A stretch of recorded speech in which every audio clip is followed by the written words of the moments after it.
Hurts, doesn't it? Losing your family. Rips out your heart and your guts. All that's left is the pain. You owe someone so much. You would just throw away these last few years. Gabrielle, this is just something I have to do.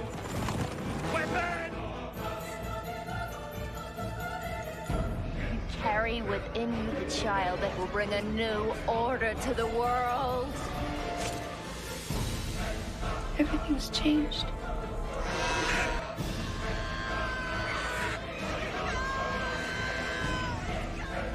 Don't let them kill my baby. Don't come between us.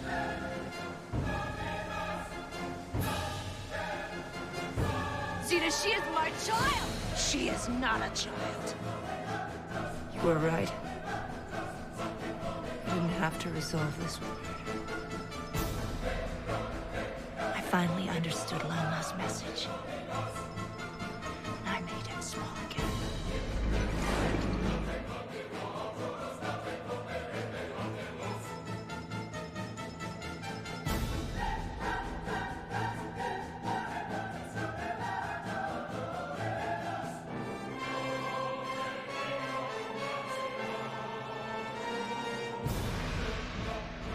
The revelation of the first two seasons is that we had two of the strongest characters, male or female, in the history of television. Over 2 seasons, we've established this rock-solid friendship.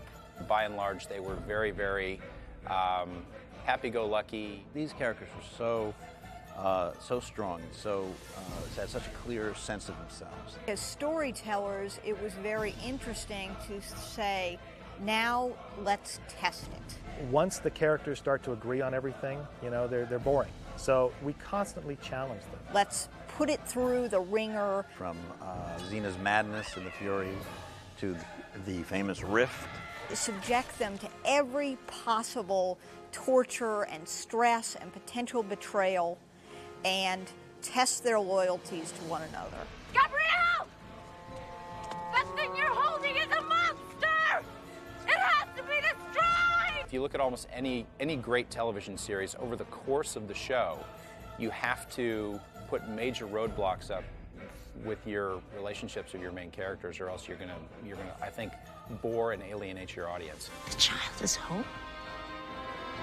The great thing about the two characters is that they were so polar opposite that we could continue doing those challenges and try to keep the character relationship alive. There was a lot of lying going on in the third season, and though I think as characters or as proprietors of the characters, Renee and I weren't entirely happy about that, because you'd find out after the fact that your character was a total liar, right?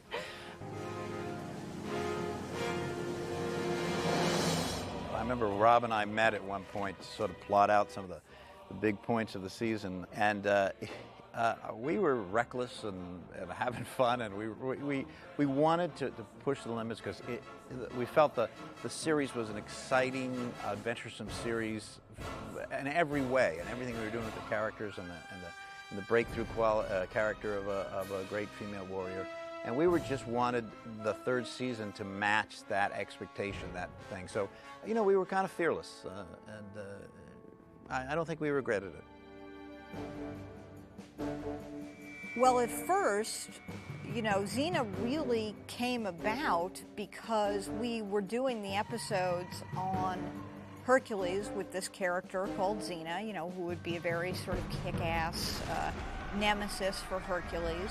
The studio came to us and said, make a companion show, and what we realized is the last thing we wanted to do is do another Hercules. So they said, can you take the Xena character and can you do a series around her? And we said, absolutely. I mean, look at her, she's hot, you know, and really fantastic. There was a very conscious effort to make the two shows different. The Herc show was more, well, it was like maybe more lighter in a sense in our minds, and Xena's world maybe was darker. Generally, Xena was had darker storylines, was bleaker. You know, Hercules is all good all the time. Why don't we give her a dark past and make her much more edgy of a character? And we just got lucky that by having a character who had this dark past, it really gave us a whole level of richness that I think was one of the big things that differentiated Xena from Hercules. I think 8 years ago, nobody would let their lead character be an anti-hero as well as a hero. Just having that real duality in their nature was not, it certainly wasn't conventional.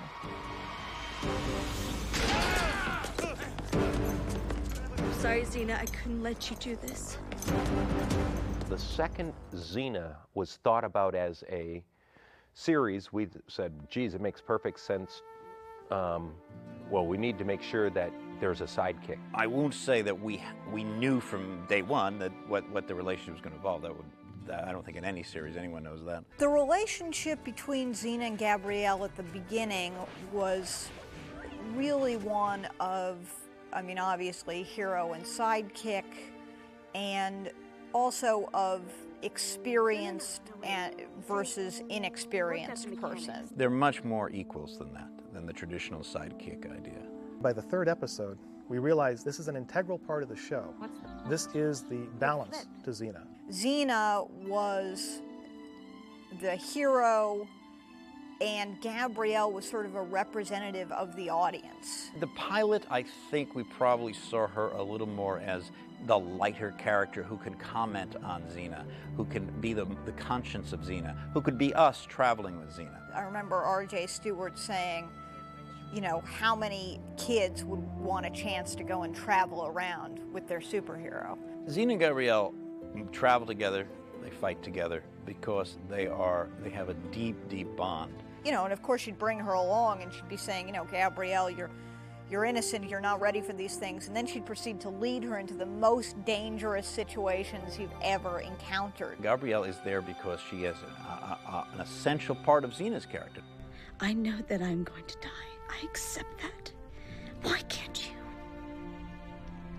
Not only is Gabrielle a very significant character on her own, very strong, powerful character, but she so complements Xena and so allows Xena to complete herself. Xena impels them forward, and Gabrielle calms and settles everything. You always said that I was the brave one. Look at you now. That relationship, which is two really close friends willing to lay down their life for one another, that was really key to what would make the people tune into the series. I think over the course of the entire run of the show that Gabrielle lost a bit of her ideals. You know, more and more the wall was being chipped away. But I think that her love for Xena was so strong that that's the choice that she made, that she needed to carry on becoming more like the warrior and less like the poet, romantic bard. It's part of the same thing, Gabrielle. Your body and your dreams are just reacting to your first kill.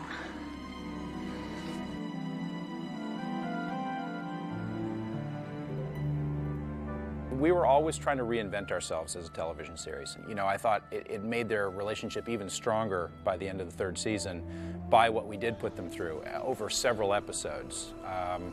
So it was a conscious effort, it was a conscious decision to do, and I think it was the right decision. And I don't think we alienated too many people. I mean, you can never please everybody all the time, but change is good, and I think especially for our show, change and maturation really was good.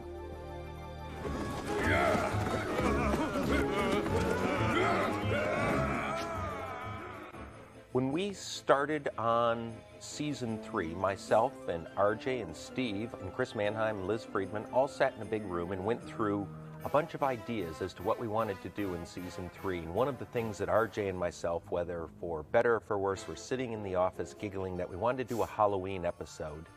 And we said, let's do Rosemary's Baby with Gabrielle. And we giggled and laughed ourselves blue in the face about how funny that was going to be. And but it helps set a tone for episodes that once Gabrielle is going to have a devil child, you just couldn't play comedy in the same fashion in those episodes. Therefore, we said, well, let's just do some straightforward comedy because particularly RJ was really a big believer in Lucy, Renee, and Ted's inherent comic abilities and really enjoyed writing comedy, and therefore the comedies just went straight down the comic route. So, you mean things that go bump in the night really will go bump in the night? That's far enough. Release those people or you'll be sorry. Who are you? Joxer the Mighty. Ted Raimi was brought in to alleviate Gabrielle from being the comic relief and the stupid sidekick who bumbles into trouble and causes those things. And it's glad that over. Ted is such a tremendous actor that he can play that... The farcical comedy and then drop into something really truthful. That's right, because underneath farce is always this aching kind of soul. It's beautiful, but why? Because I wanted to get you something. We always thought Xena knew exactly that Joxer was pining for Gabrielle. We just played that Xena, there was nothing she could do and no reason to intervene, but she always knew that Joxer had the hots for Gabrielle. She wasn't threatened by that. No. No, not at all. Yeah. Go for it. You know, your poor sap. Oh? What's not to like, right? When the show began, fans did not take to Joxer. The only reason that they started to like him was because they realized he wasn't going to be a typical male character in this female show. Some of the fans wanted Xena and Gabrielle to be alone and to be more than just friends, and that Joxer suddenly became the third party, and he was a male, and it just disrupted the chemistry. What they thought was going to happen was they thought I was going to come on the show, start bossing the girls around, whatever, having flings with Xena and Gabrielle, and the fans went, you know, ballistic. They did not want to see this happen. You followed her behind? No, I didn't. I do like to surf the net a lot. In those days, I did too, and I would look and just, you know, every time a show would air, I'd go, let's see what the fans thought, and you know, these just boos, more or less. I thought I was going to be fired because it was so negative, and I talked to Rob Tappert about it, and I told him in so many words that if I understand if I had to be let go from the show, and he was a friend of mine, and I didn't want that to affect our friendship, but this might have to be a business decision on his part. But he didn't think that that was an accurate representation, and more importantly, Rob liked it. Rob liked my stuff. Joxer was so not your typical male warrior that he sewed and cooked for the team. Oh. Then the fans went, okay, so long as, you know, I don't want to see him slapping any butts or anything like that, you know, so that didn't happen, so they were cool with it. Was the costume actually metal? Yes, it was quite heavy and had to be taken off of me in parts during lunch so I could lie down and kind of rest. There's this guy, and he really loves this girl. But this girl doesn't even know that... Hello? The love goddess is off the clock. I got my own problems. I remember when the song Valley Girl came out. I loved that song, Moon Zappa. Woo! So, you know, yeah, I had that vernacular in my head. Grody! My mother has a lot of Aphrodite in her. You know what your problem is. Duh! Your little Xena! Not the sort of brash kind of, although she can be brash. She's so beautiful and so elegant, and so I definitely have a consciousness of that kind of goddess thing. You know one thing I like about being mortal? What a trip! I think I'm a intuitive method actor. You know, my boyfriend Howard, he thinks that the goddess of love is just so beautiful and perfect. I definitely do my homework and do lots of research. Wait till he hears you're just as plain as dirt on a wagon wheel, just like me. So I went to the museum and I looked at, you know, the paintings and sculptures of Aphrodite. I bought every postcard of every representation of Aphrodite and Venus that I could find, and I read the myths, which was interesting. I'm like, went to college and had a pretty good education and somehow just missed the classics altogether. Xena! Don't blame her. I had a different picture of Aphrodite than is written in this series, which I think a lot of people do. In the mythology, she can be pretty nasty. She was pretty mean to Psyche in the stories. Double dose for you, warrior babe. You're never getting that smell off your hands now.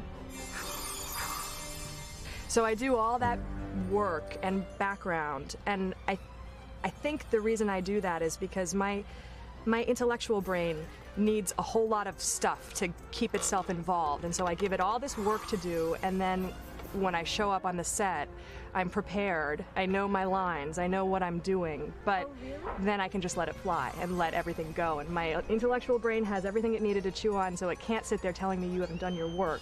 But then my intuitive brain can just go, let's play and see what happens. Delinquent losers! I've got half a mind to hit you with... A love bolt? Hardly seems a threat. Yes, we did paint Ares as a very bad guy because he is the god of war, and in mythological terms, he is the baddest of the bad. In the Furies, the question came up about what Ares was to Xena.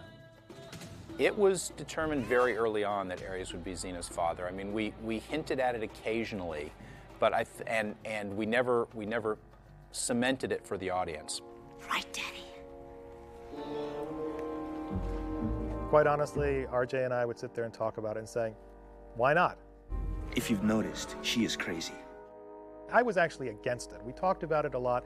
The reason I was against it was that would make her half god. And I really wanted to believe that, no, this was a mortal who was special because she had the strength to stand up for herself.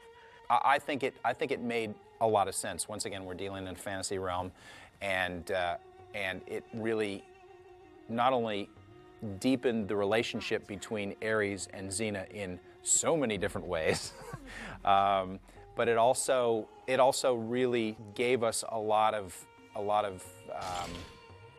insight into why Xena is who she is. One of the things you'll discover in any of these interviews with all the various people working on the staff, even though we have a general overview and agree on the series itself, we have our individual opinions about certain things. And because this was a series that very heavily walked along the edge and let the audience decide one way or the other about so many different issues, we were the same way.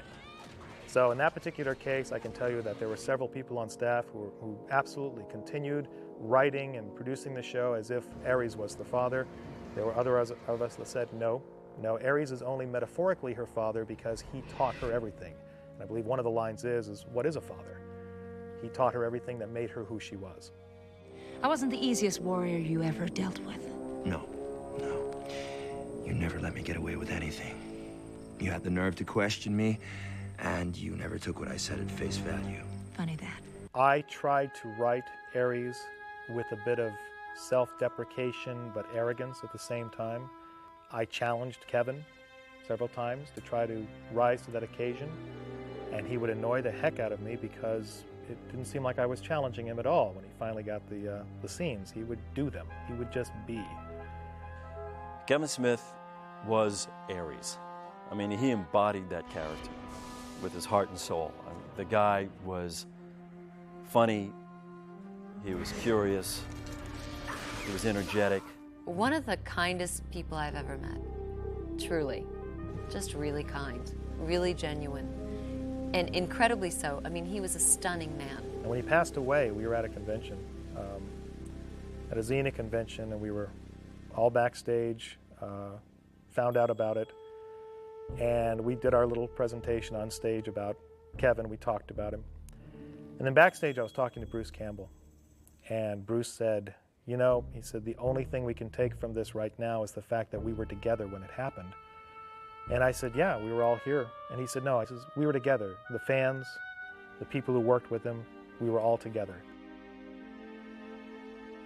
He was a lovable rogue, and I think that was the great thing about where we were able to get to with that character, was that you loved him and you hated him. And there aren't too many people that you can really say that about on television.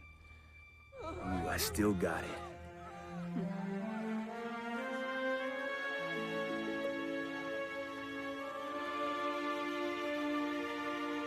What's that?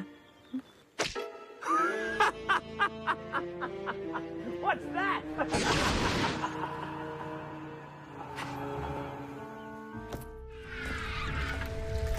There you are. Hello, Pumpkin. Your Auntie Callisto's brought you a little treat. This is what you wanted, isn't it? I called him the priest of the flesh. Now, shall I carve or will you?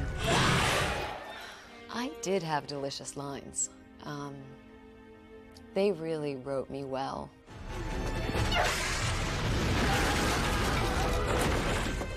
Callisto was childlike. I am childlike. I mean, you can't separate the actor from the character. I mean, obviously, I can't fry you with my finger right now, but of course there's similarities. There has to be. And I am really childlike. I love to play and have fun. I love doing the fight scenes. The fight scenes were probably my favorite things to do because I love dance so much. I love salsa dancing. And those fight scenes are choreographed dance scenes. And your heart starts pumping, your adrenaline kicks in. It's a dance. To take the hits, to give the hits, they're beautiful and they're fun. What did you think you were doing? Girls gotta have some fun. She's just so powerful on screen, and she always makes me laugh, even when it's just horrid whatever her character's doing. She's so entertaining, right? You can't take your eyes off her. And was the perfect foil to Xena because Hudson's a very strong actress and had such great instincts. I don't imagine Callisto was like this perfect little farm child who was like so sweet and like Gabrielle. I'm sure she was like a little ragamuffin in the mud causing problems, you know, stealing stuff. I'm sure she wasn't this angel. But she was just an ordinary human kid, you know? She was a kid. She was probably a little bit of a scrapper, but I think when her whole family was destroyed by Xena, she had nowhere to focus her energy on. And she had no love coming in, no guidance. She was left without anybody, so her focus became Xena. And her obsession started warping. I mean, she really lost her sense of reality. She hated Xena and she loved Xena. I think she probably even thought that she was similar to Xena. She's the one person that you would believe could absolutely outsmart Xena. I think Xena saw a lot of herself in Callisto, I imagine. That they were very much equals, and you wouldn't know who's going to win. Hudson's character became the guide for Xena. And in a symbolic way, throughout life, Callisto had become part of the guide, or more of a warning sign, for Xena. And that was probably painful and fascinating to both of them. Hope is just using you, Callisto. I wouldn't turn my back on her. Like you turned your back on precious little Gabrielle? Yeah. Guess you speak from experience, huh?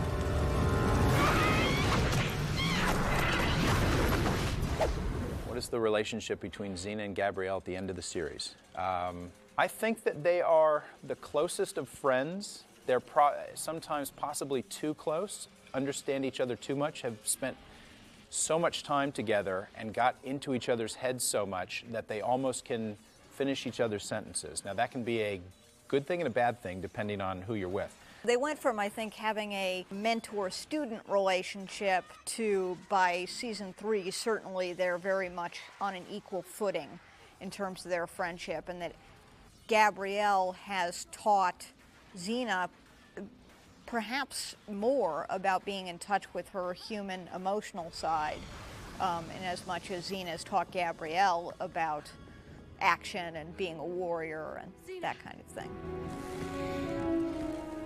Well, you protected your daughter well, didn't you? You don't understand why you released that monster that killed my son and all the children of the world. Oh, that I do not understand. There was a lot of lying between Xena and Gabrielle in the 3rd season, and yes, sometimes we did think that we were possibly taking it too far. I think, once again, the real question for us was, you know, how are we going to make these characters grow, and how are we going to strengthen their relationship ultimately?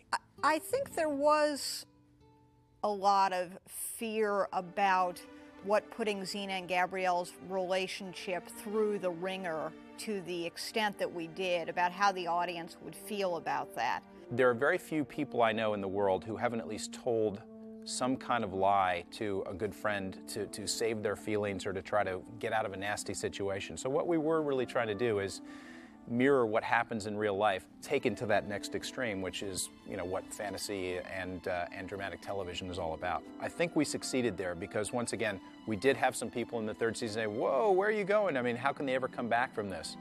But it's television, and they did. And I think that their relationship was deeper and stronger because of it. Now, we always knew that their friendship was going to be strong enough to last all that. But certainly in the middle of it, you know, we were worried. It was a concern we had and that we were mindful of, that you might just not be able to stand what they were doing to each other. We had a larger-than-life world.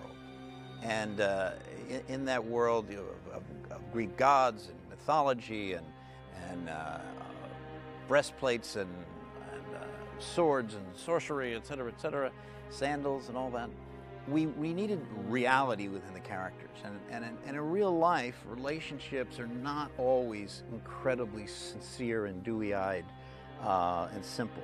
There's a lot of deceit that people do just to survive in life, and we felt that dramatizing that kind of deception, that two people that unquestionably love and care for each other were willing to do that to protect their own identity or to protect the other person's survival, was something we wanted to embrace and explore.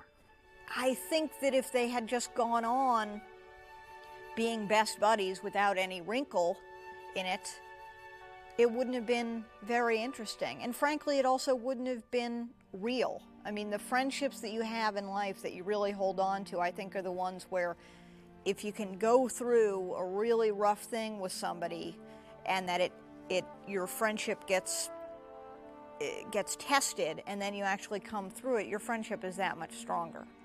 What you find out is that deceit is an interesting thing to explore as a character, because humans do it for whatever reasons, to protect the other person, to make things easier for themselves now, but it has an awful kickback later, a nasty sting in its tail.